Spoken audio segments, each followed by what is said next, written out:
नमस्कार मित्रांनो, डॉक्टर मोरेवेलते आपल्या मराठी यूट्यूब चॅनलमध्ये आपले सर्वांचे स्वागत आहे. तर मित्रांनो, आपण बघतो की आपल्या जगभरात पूर्णपणे ए आय किंवा आर्टिफिशियल इंटेलिजन्स किंवा एक टेक्नॉलॉजी ही पूर्णपणे गाजावाजा होत आहे आणि अजूनही असं म्हणतात की ए आयमुळे कितीतरी नोकऱ्या धोक्यात येत आहेत किंवा कॉम्प्युटर एकदम नेक्स्ट ॲडव्हान्स लेवलला कॉम्प्युटरची एकदम ताकद झालेली आहे.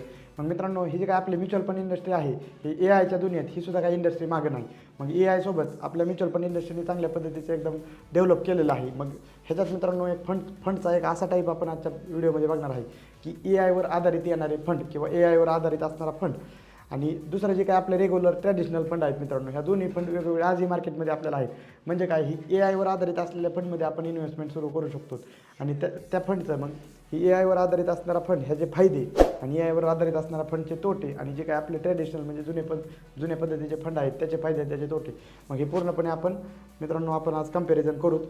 तर जी काय ही व्हिडिओ मित्रांनो कंटेंट पॉवरफुल आहे ती पूर्णपणे तुम्ही बघा. जी काय मी डाटा तुमच्यापर्यंत घेऊन आलेलो आहे याचा पूर्णपणे एक नोट डाऊन करा, म्हणजे तुम्हाला तुमच्या इन्व्हेस्टमेंटबद्दल क्लॅरिटी येऊन एक चांगल्या पद्धतीचं तुम्हाला इन्व्हेस्टमेंटचा डिसिजन घेता येईल.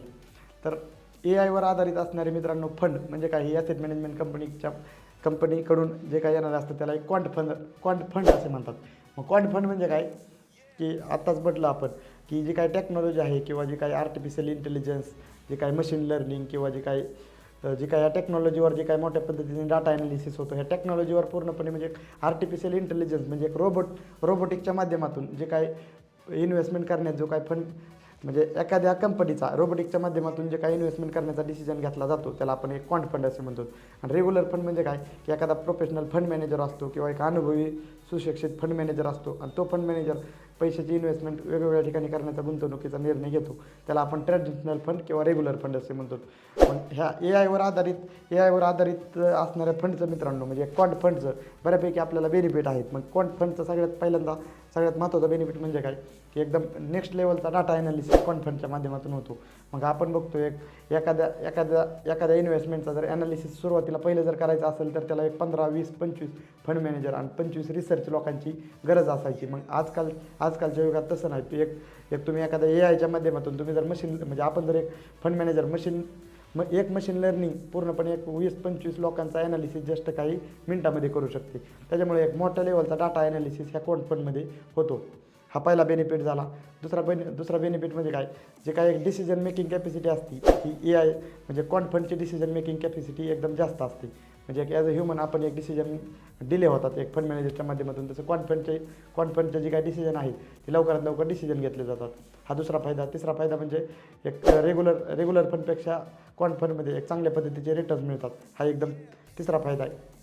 आणि चौथा फायदा म्हणजे काय की एक इन्व्हेस्टमेंट आपली एकदम डिसिप्लिनमध्ये आणि पूर्णपणे मॅनेजमेंटमध्ये राहते. ही चौथा फायदा. मग लक्षात आलं, ही 4 फायदे मित्रांनो क्वांट फंडचे आहेत.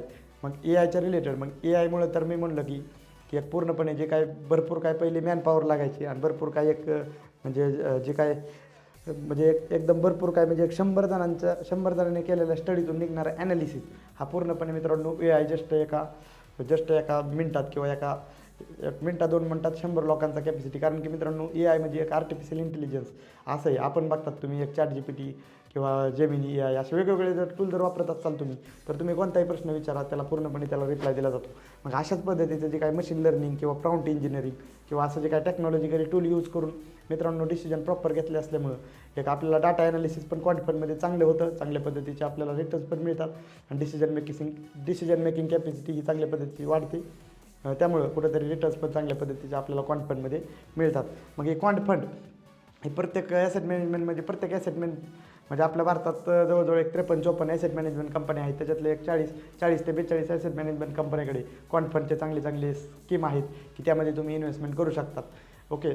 आणि क्वांट फंडचा एक दुसरा तोटा आपण सुरुवातीला एक क्वांट फंडचं बघूयात. क्वांट फंडचा एक तोटा जर बघायला गेलं तर पूर्ण सिस्टीम बेसला असल्यामुळं जर सपोज एक इक्विटी फंडमध्ये जर मार्केट वगैरे क्रॅश झालं तर सिस्टीममध्ये एक ग्लिच येऊ शकतो. हा झाला क्वांट फंडचा एक तोटा. दुसरा तोटा म्हणजे काय, एक मार्केट जर आपल्या क्वांट फंडच्या आधारित जर मार्केट जर पूर्णपणे स्ट्रॅटेजिक जर नाही चाललं तर त्याच्यामध्ये कुठेतरी एक म्हणजे त्या फंडचा परफॉर्मन्स डॅमेज होऊ शकतो. मग ही क्वांट फंड ही एकदम महत्त्वाचं मित्रांनो 1-2 तोटे. मग त्यामुळे मित्रांनो बऱ्यापैकी ॲसेट मॅनेजमेंट कंपन्या हे कुठेतरी एक हायब्रिड मॉडेल वापरतात. म्हणजे काय AI प्लस ह्युमन.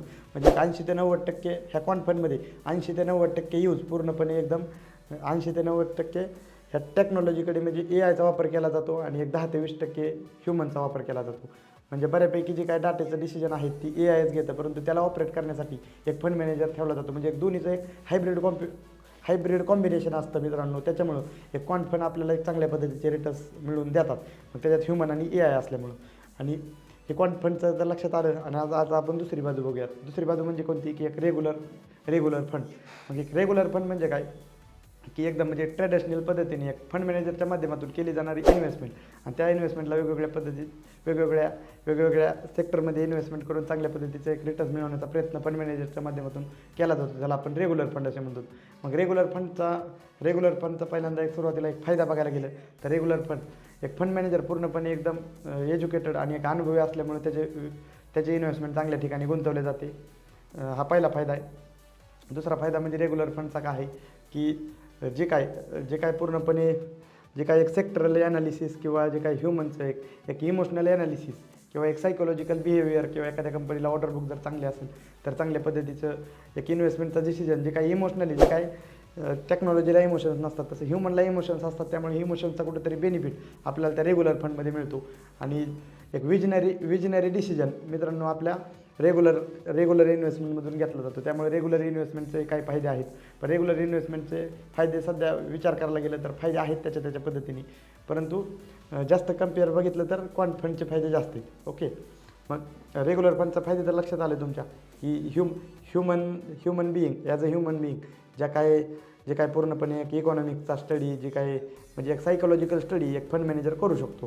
त्यासोबत एक्सपिरियन्स असतो, त्यासोबत रिसर्च टीम असते, त्यामुळे त्यांची टीमची एक जी काही स्ट्रॅटजी असते ते पूर्णपणे वेगळी असते ॲज अ ह्युमन, जशी की ट्रॅडिशनल पद्धतीने चालत आली तशी. आणि रेग्युलर फंडचा रेग्युलर फंडचे जर तोटे बघायला गेले तर तोटे काय आहेत, की पूर्णपणे एक डाटा ॲनालिसिस नेक्स्ट लेवलचा डाटा ॲनालिसिस ह्युमननी करणं थोडं डिफिकल्ट राहतं, हा पहिला तोटा आहे. दुसरा तोटा म्हणजे काय, की एक इमोशन्स ॲड झाल्यामुळे मित्रांनो कुठेतरी एखाद्या कंपनीत म्हणजे डिले होणाऱ्या कंपनीमधून एक्झिट करण्यासाठी एक अगोदर इमोशन्समध्ये येत असल्यामुळे त्याच्यासाठी कुठेतरी डिले होऊ शकतं. आणि एक तिसरा अजून म्हणजे हाच की एक डिसिजन मेकिंग जी काही कॅपॅसिटी असते ती AIच्या तुलनेत ह्युमनला कमी असते, हा तिसरा तोटा आहे.